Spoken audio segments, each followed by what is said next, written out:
Good afternoon, everybody. My name is Jackie Fletcher, and I am your chair for this webinar on quality of life benefits and how sleep is essential to health, kindly sponsored by Frontier. I really do hope you enjoy this session. It's a slightly different topic, but really important to all of us, I guess. Some of us will still have sleep problems, but many of us at some point or another will have struggled to sleep and know how that has made you feel. We have got three brilliant speakers with us today. We have Louise Martin from Frontier, who's going to set the context. We have, Lisa Martin. We have Louise Gonzalez, who is a holistic sleep coach from Swansea, who's going to talk to us about the benefits of sleep and how you might improve your sleep. And we have Simon Belsley from Frontier, who's going to talk to us a little bit about their sleep solution. So if we could have the first video, please. Okay, so thank you. So my name's Lisa Martin. I'm the UK Clinical and Training Manager for Frontier Medical Group. I'm just going to do a little bit of a quick introduction and an overview of what you're going to be seeing over the next webinar. So moving on. So just to let you know, we did a webinar a few weeks back on repositioning. That was on the 7th of September, which you're able to catch up on the Wounds UK website. So if anybody wants to go back and revisit that, please do. This is the second in the series of Toto presentations. On the last webinar, we had Frances Kent, who's clinical lead for the equipment store in Buckinghamshire, and she looked around the importance of repositioning, why we reposition, the considerations when repositioning, and then she touched on the guidelines pertaining to that repositioning, specifically NICE and EPUAP. You also on that webinar is myself and Simon Belsley, who's Technical Director for Frontier Medical Group, and we considered the benefits of automated lateral turning positioning compared to manual repositioning, which is what we tend to do most of the time, for both patients, loved ones, and also healthcare professionals, and then gave a bit of a quick overview of the Toto cradle lateral turning system as well. We're looking forward at this webinar. We're going to be learning, we've got a really good presentation coming up where we're learning about how sleep is essential for our and our patients' physical, mental, and social well-being.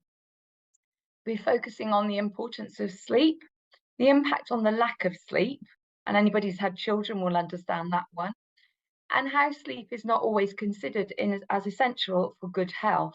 And we're going to think about how that is maybe changing.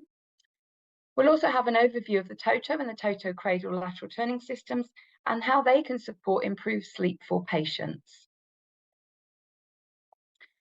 But just to look at pressure area care and an overview of our quality of life, because obviously sleep feeds into quality of life. It gives a definition here of what the World Health Organization consider as quality of life, an individual's perception of their position in life in the context of the culture and value systems in which they live, and in relation to their goals, expectations, standards, and concerns. So quite a wide brief, really.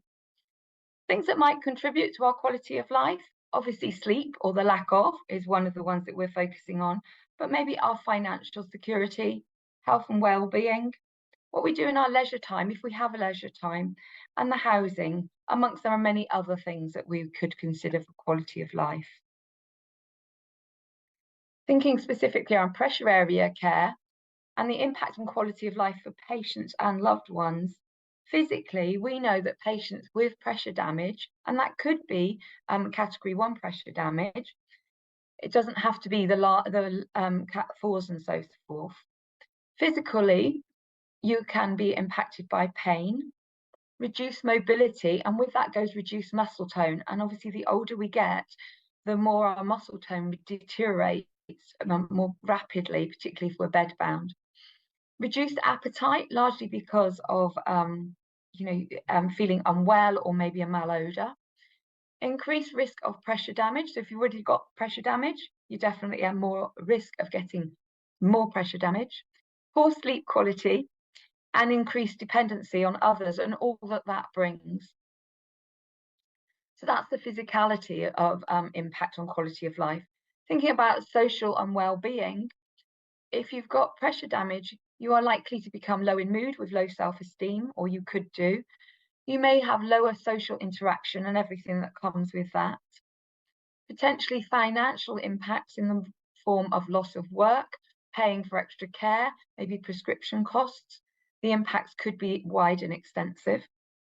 Increased demand on loved ones. So because of the increased dependency due to your lack of physical attributes, then you could become more dependent on your loved ones, and reduced ability to provide financial support for your family. So the impact on patients and loved ones is quite extensive if you're developing pressure damage. And thinking about pressure area care and the overview impact on the healthcare is obviously this increases demand on clinical interventions, increased use of medicines and dressings as well as devices, need to provide that equipment and the costs associated with that, as I've said. Longer hospital stays and protracted recovery. We know people that develop pressure damage are likely to be in hospital for longer if they're in acute stay. More complex discharges. So again, that contributes to longer hospital stays, and the possible care packages that are required. And that's obviously is not always easy. We know that obtaining those can be quite difficult at times.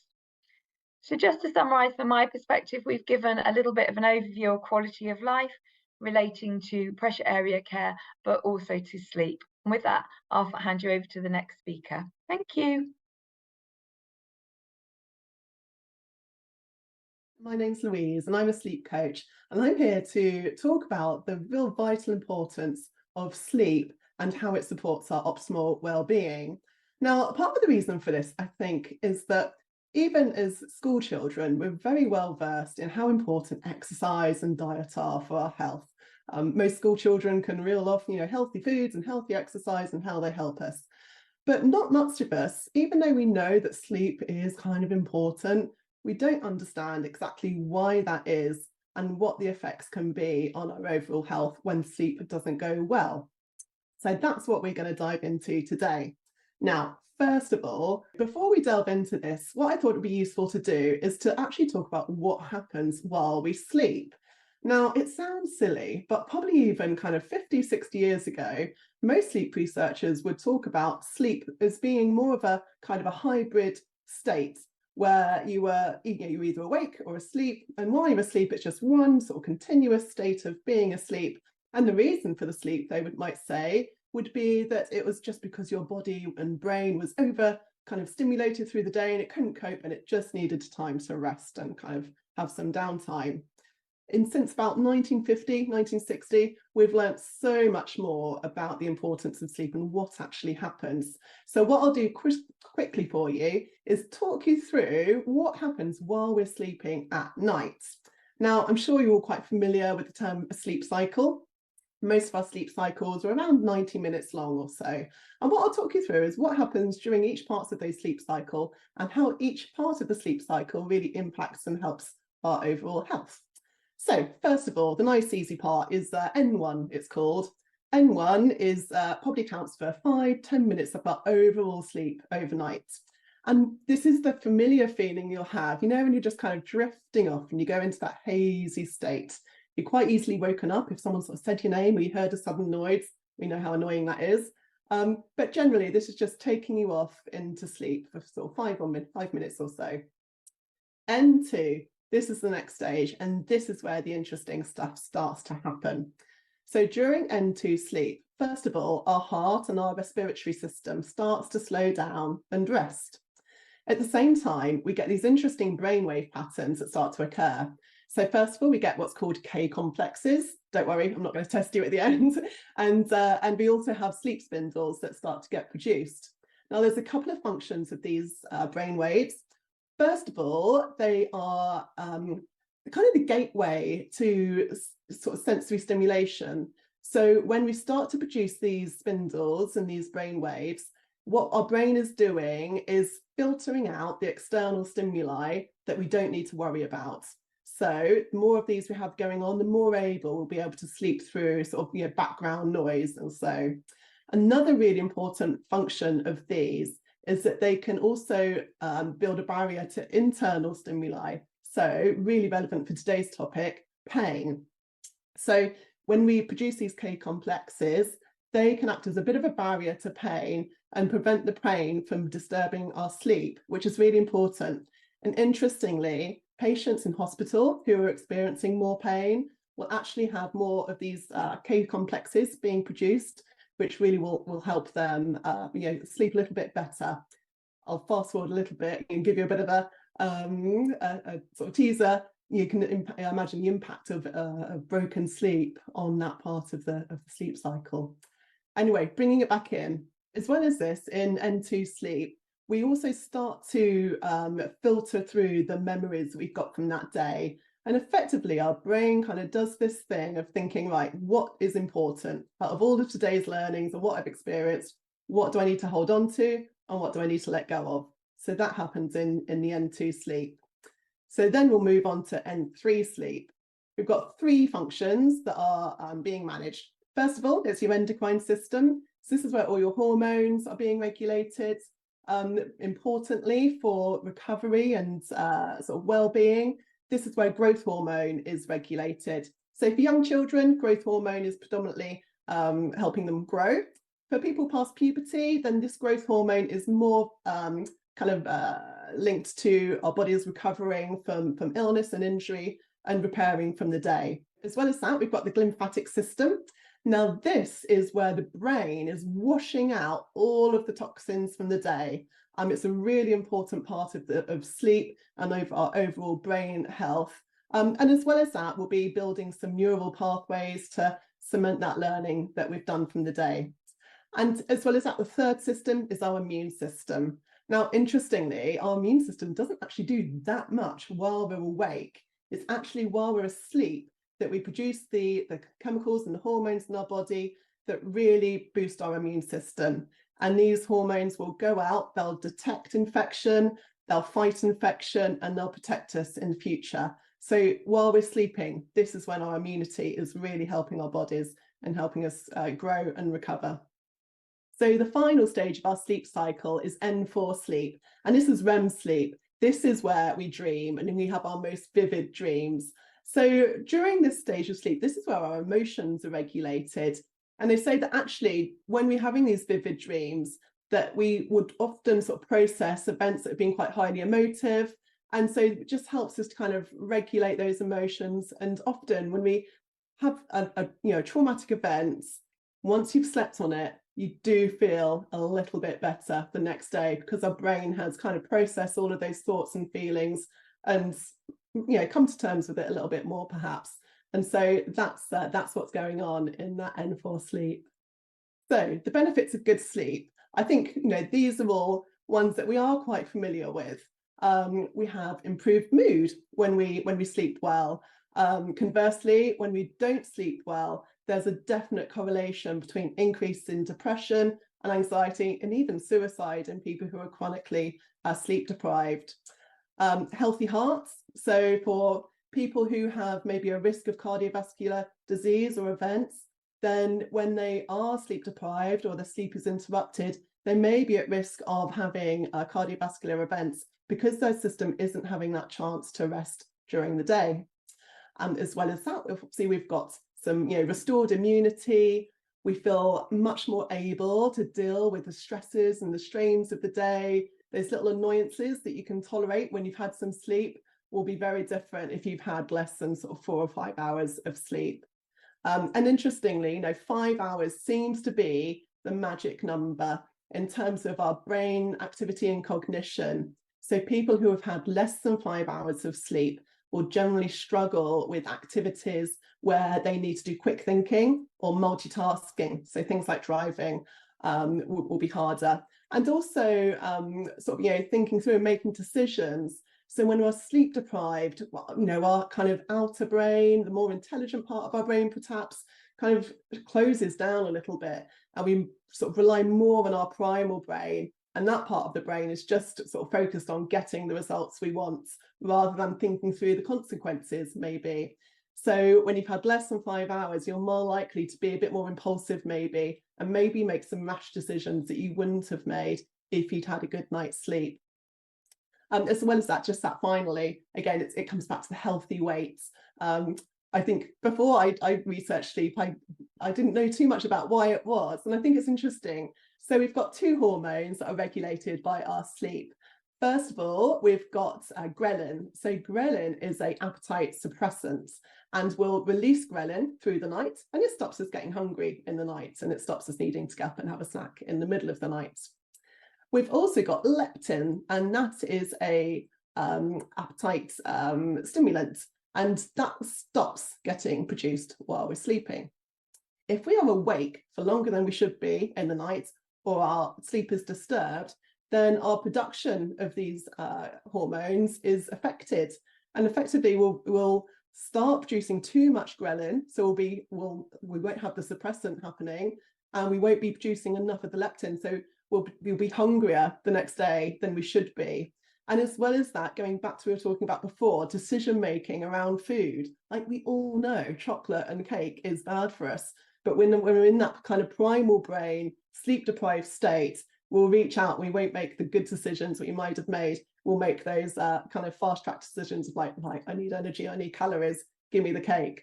So I'm sure you can all familiar with that, but that's a little why behind that, which is really interesting.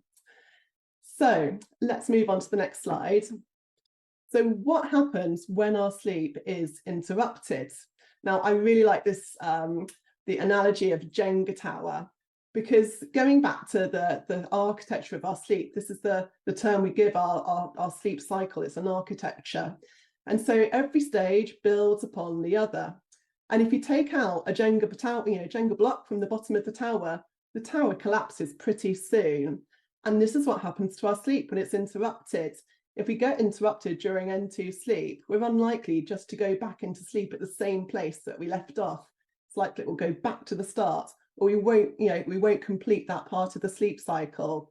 And it really is apparent that you need every part of your sleep cycle for each function that it brings.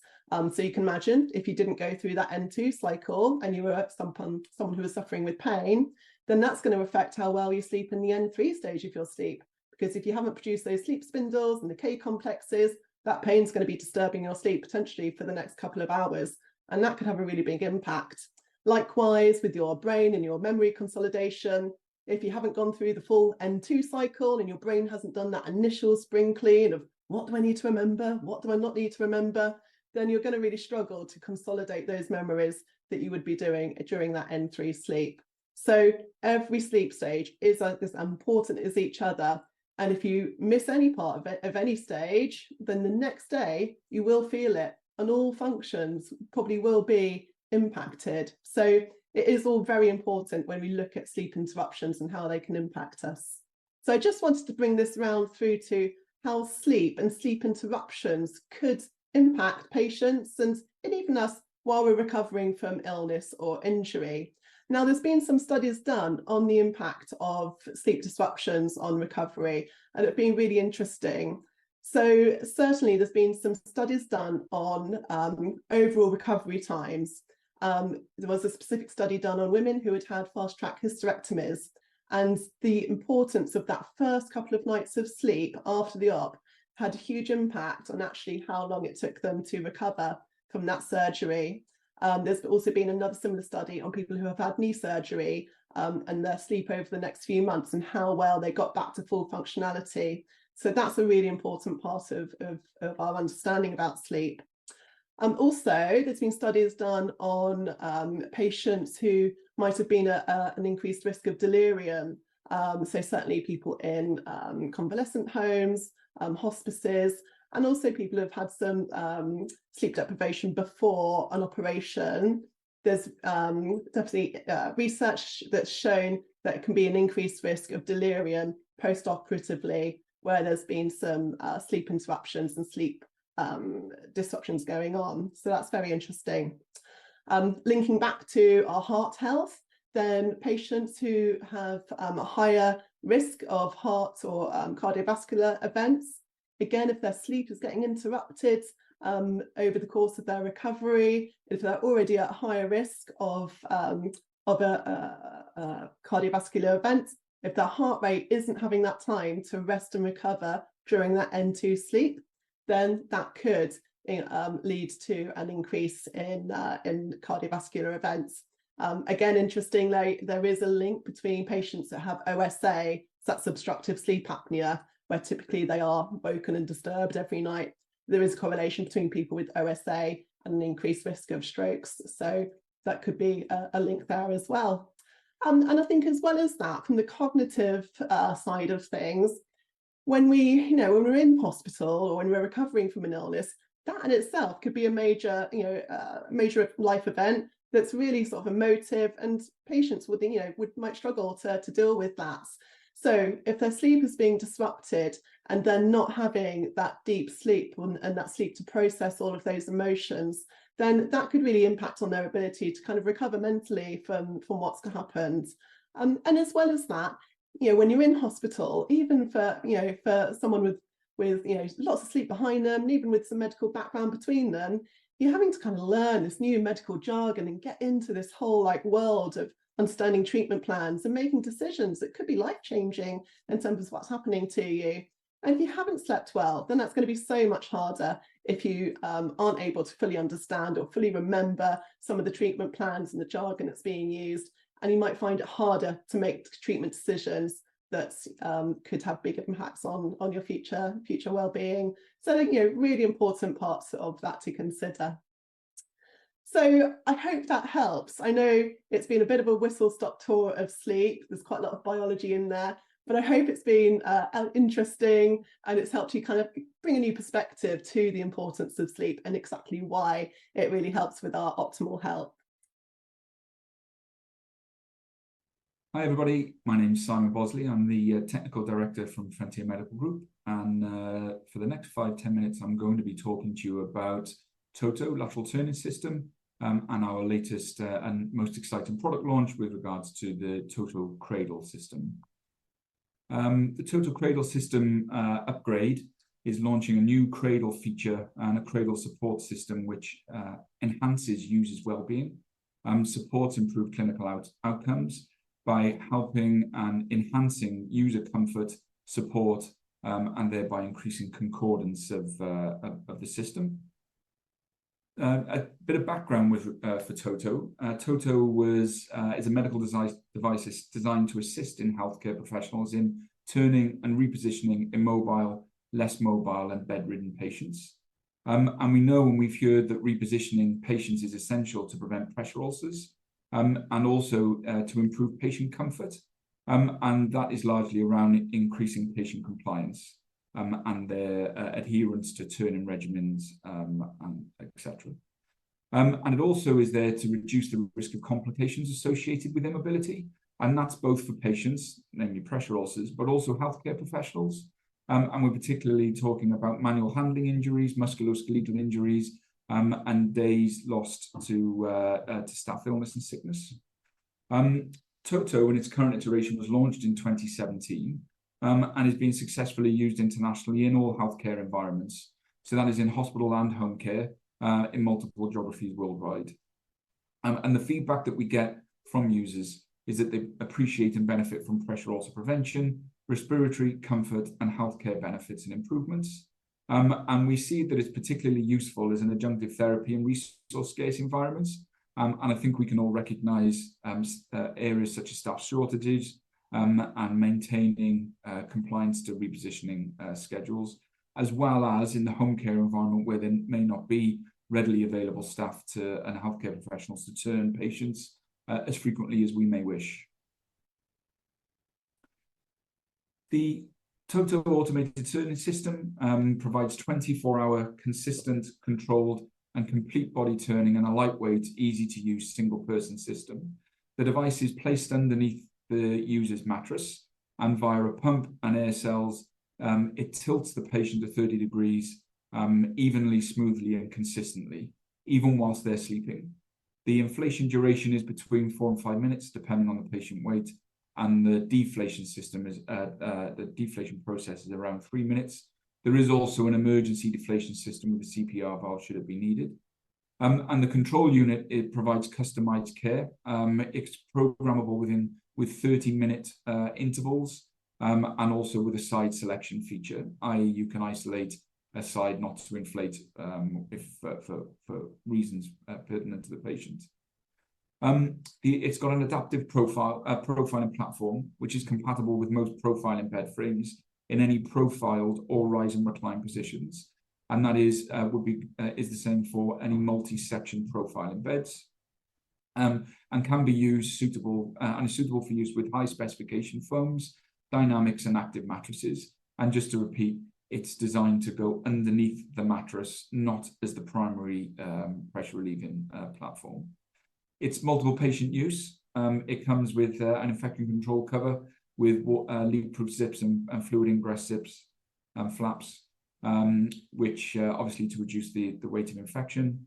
And also just to say that the overall weight of the device is around 6 kilos. So it's available to be installed by a single person, and it's easy and straightforward to set up. If we look at a bit of reference pertinent to the conversation that we've been having, a Toto user acceptance study was conducted in 2020 by a German professor who surveyed 260 healthcare professionals in Germany across 85 healthcare establishments, and they were surveyed on patient comfort and safety, staff relief and support, general satisfaction, and replacement of manual repositioning. And based upon their answers, on their survey and answers, a regression analysis was conducted, which is a technique used to analyze the relationship between the predictor and also the response variables. And the results of that is that the respondents were satisfied and would recommend Toto for pain and well-being, pressure ulcer prevention, and patient handling, as well as Toto being able to replace manual handling and being a useful supporting aid to nurses and for heavier bariatric patients as well. And all of those achieved statistical significance. And all of those of the notable responses, as you can see on the screen, 90% agree that Toto should be integrated into pressure ulcer management programs and would recommend the systems to colleagues. 88% confirm that Toto allowed for gentle and painless repositioning, which I think is specifically important for nighttime and sleeping. 85% acknowledge Toto's usefulness for patients at risk of pressure ulcers. 82% recognizes Toto's ability to allow for easier management for obese patients. And 77% agreed that Toto ensured an undisturbed night's sleep. Overall, the user acceptance was high and with a positive evaluation of its functionality regarding pressure ulcer prevention.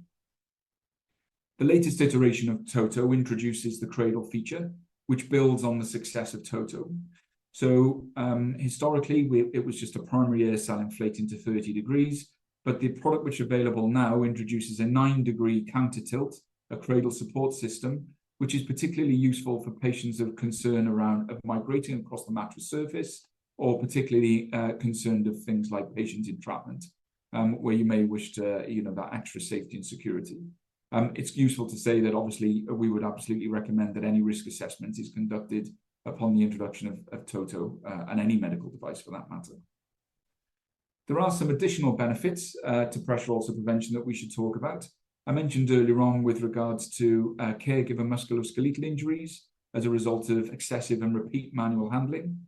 Patient skin tears. We all know patients with thin, friable skin who could experience skin damage through manual handling, including bruising, additional friction and shear damage, the ability to or incorrect positioning of patients. The alternative with manual handling is that it can be quite difficult to attain that 30-degree tilt, especially when we're busy and we're with the other tools that we've got available for us. Toto can also maintain patient dignity and also can supply an area of governance from paperwork and ensuring compliance with turning protocols. So as a quick reminder then, before I finish off, Toto is designed to offer enhanced comfort, support, and increased concordance with patient turning programs. It comprises of a primary tilt of 30 degrees, and Toto Cradle introduces a secondary tilt of 9 degrees, which enhances patient safety and prevents patient migration. It provides clinically effective repositioning. It's consistent and controlled 24 hours a day, promotes safety, improves concordance, and can be used in all healthcare settings or any profiling beds, is easy and quick to install, and has in quick inflation time and has emergency features as well. From Frontier, what you can expect from us is continuous training and support. We offer either remote video conference call training sessions or in-person one-to-one training sessions. And we've also recently launched a rental and lease program, which enables you to access the technology in multiple different ways. That's all from me. Thank you very much. I'm around for any questions should you have any at the end. Thank you.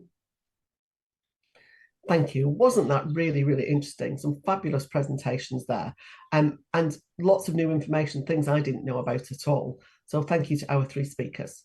I'm going to start with some of the more recent questions, which I think are probably for Simon around the Toto. So there's two that I'll join together. One is about, can you use the product for bariatric patients, and is there a weight limit for the Toto? So yes, is the short answer. So when we're looking at talking about bariatric patients, some of the bigger challenges are with regards to the overall sort of anthropometric sizes of the patients rather than weight. So we always recommend that risk assessments are done and compatibility assessments are done for all the devices that you're using for these patient types. It's more over the width of the patient rather than the overall maximum user weight. Lisa, any from your experiences out in real life, any advice that you've given when doing bariatric assessments?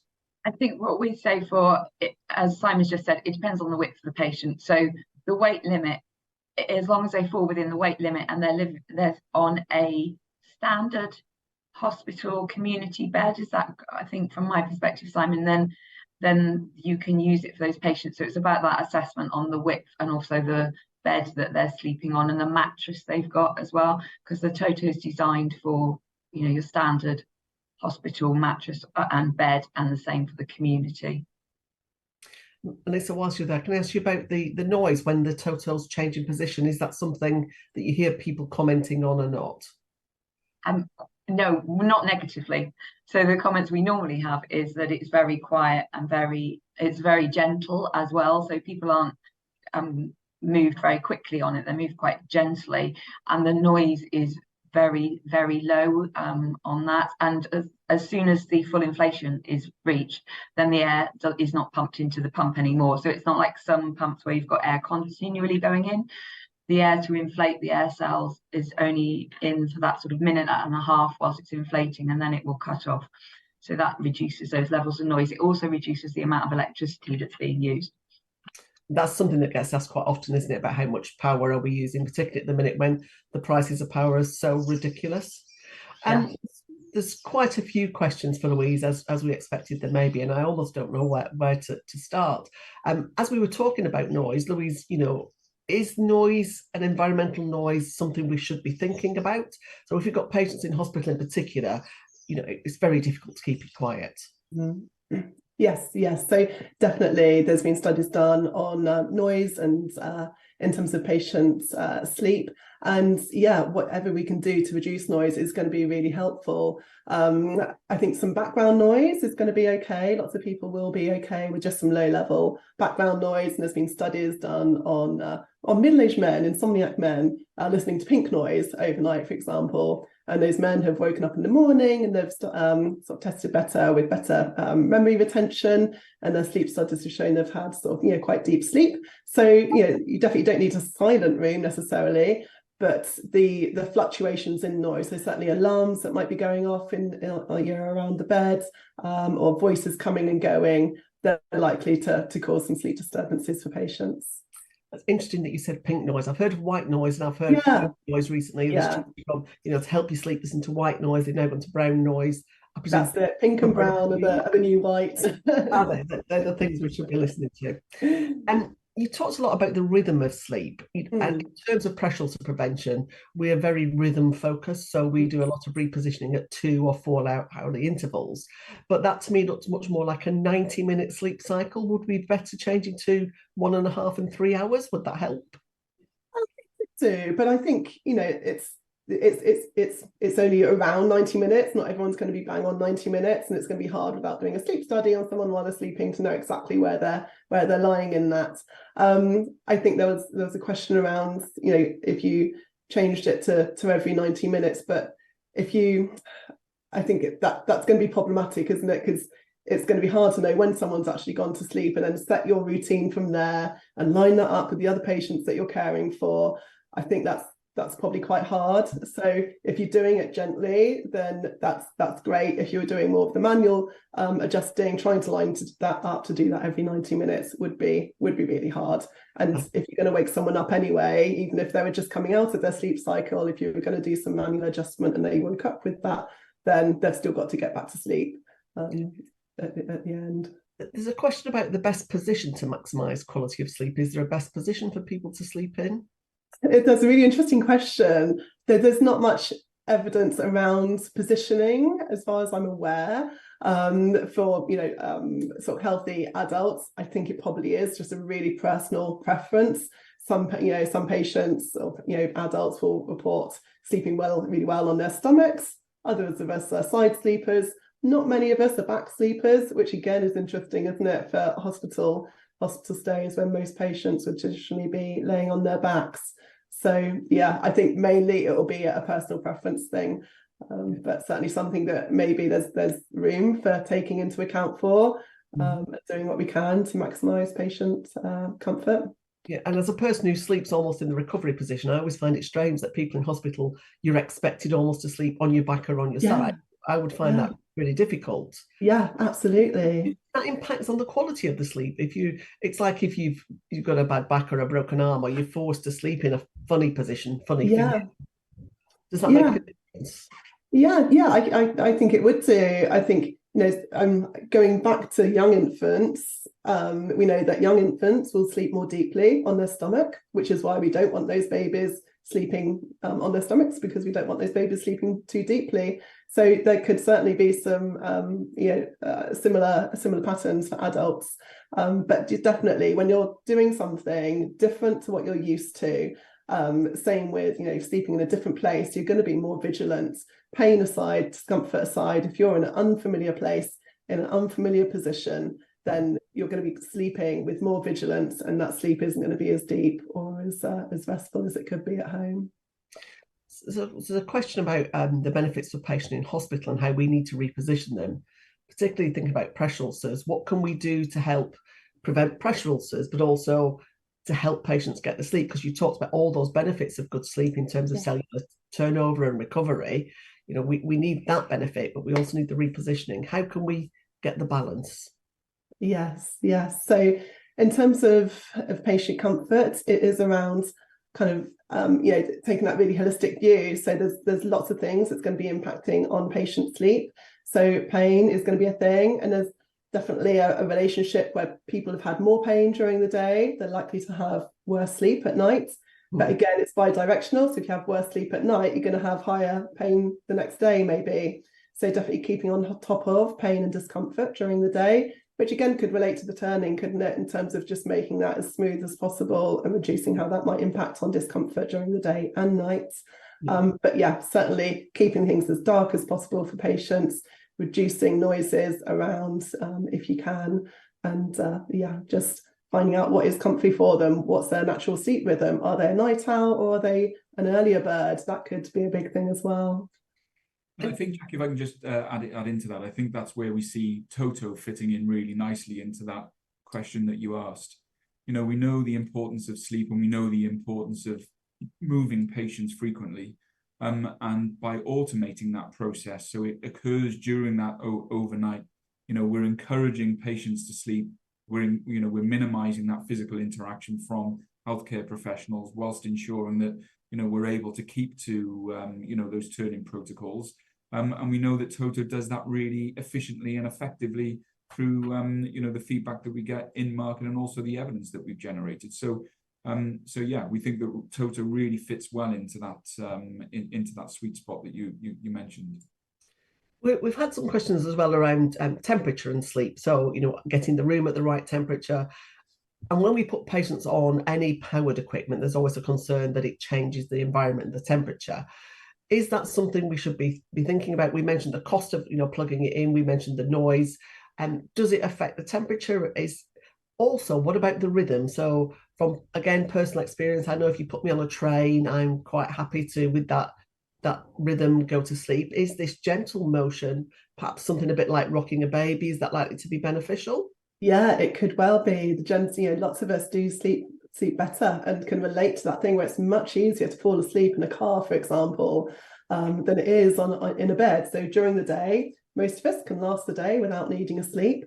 But put us in a car for 4 hours with some, chilled out music, the chances are we'll have a little doze, because most of us do sleep a bit better with some movement. So absolutely, yeah, you could see that being a thing that could help.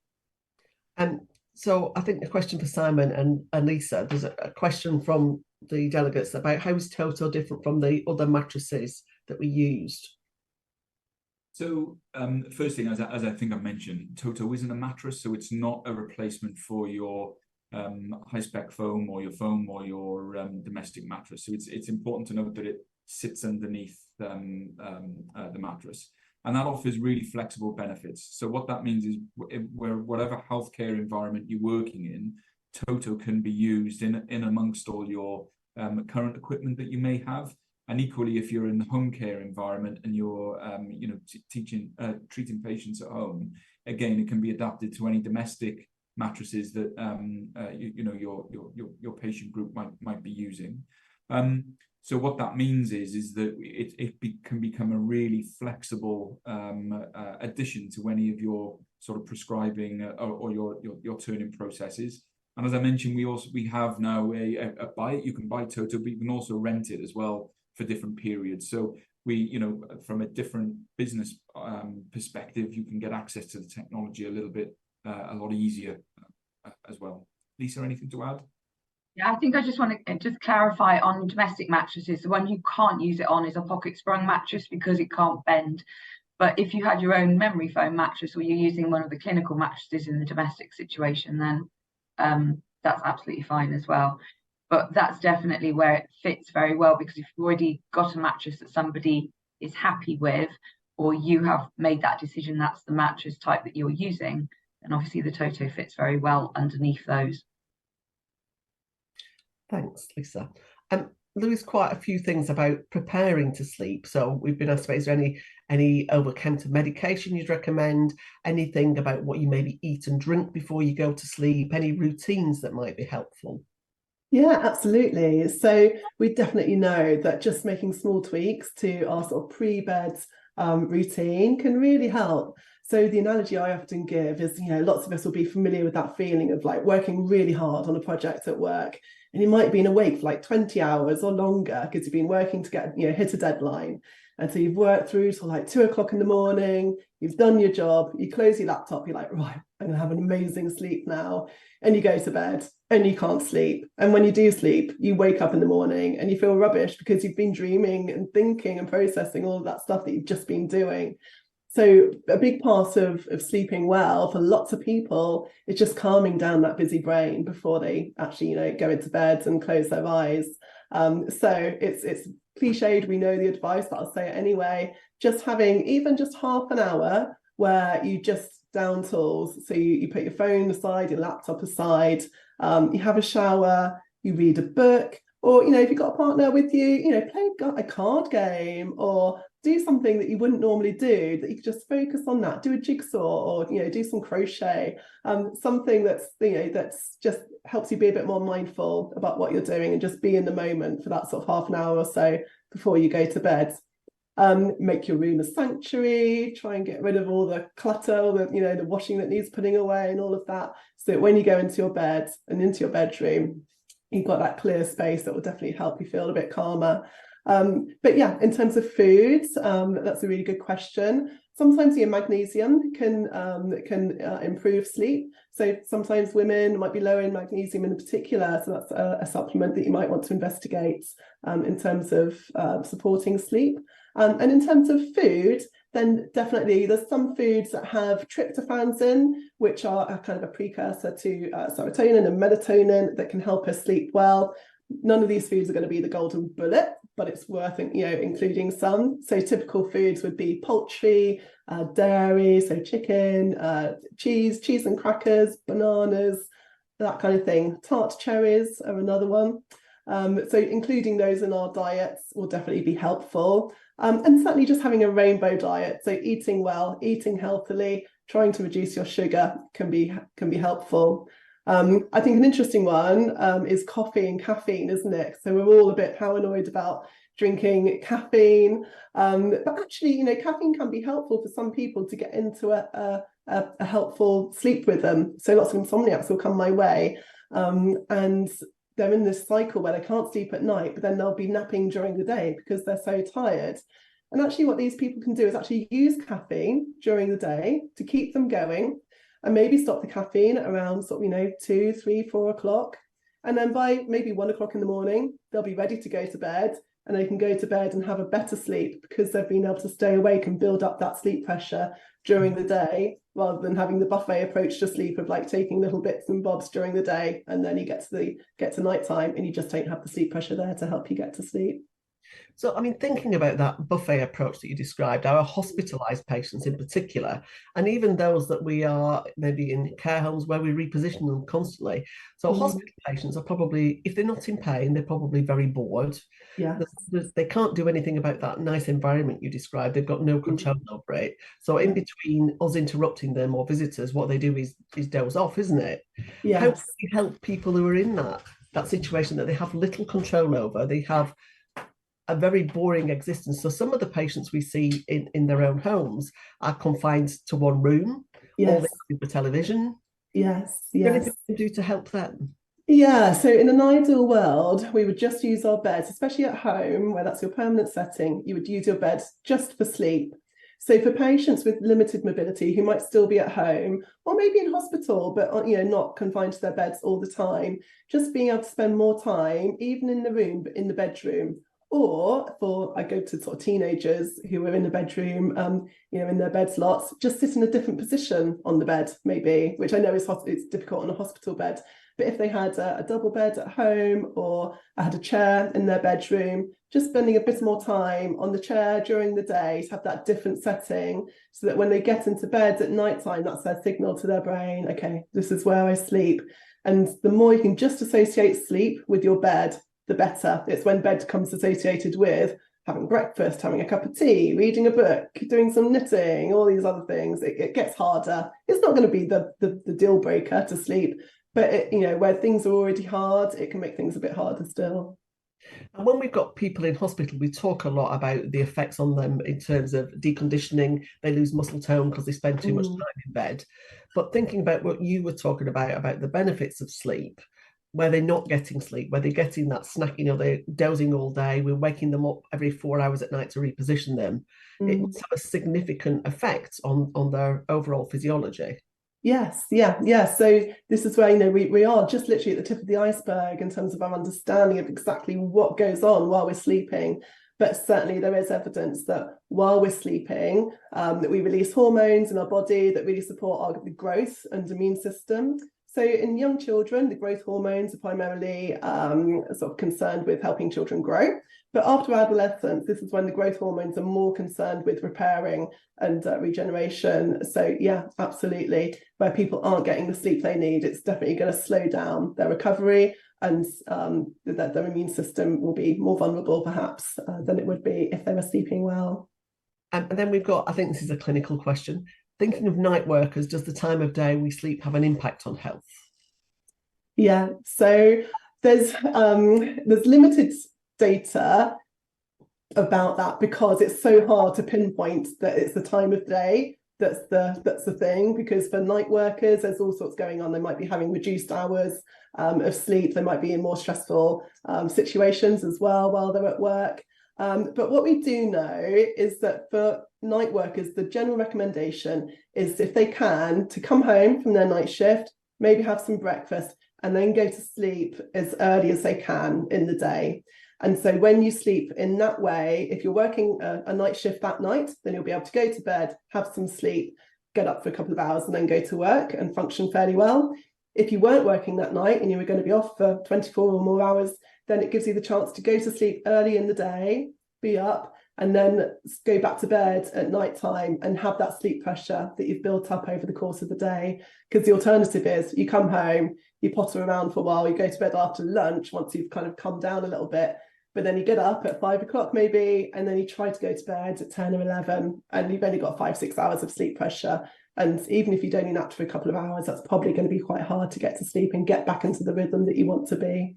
So yeah, go for morning, first thing in the morning if you can. Thanks, Louise. That's really helpful. So I don't think there are any more questions. So I just want to kind of wrap up a little bit, because I think that's been a really interesting approach, thinking about sleep in a slightly different way. You know, we all think of ourselves personally and how well we sleep. We don't think about the benefits of sleep for our patients and how we maybe can have some control over that and what things we can't control. And certainly when we are repositioning patients, I think most of us are very aware of repositioning patients at night, in the same way that if we get up at the night to go to the toilet, you know, you try not to be too disturbed, you try and keep it dark, you try not to wake yourself up.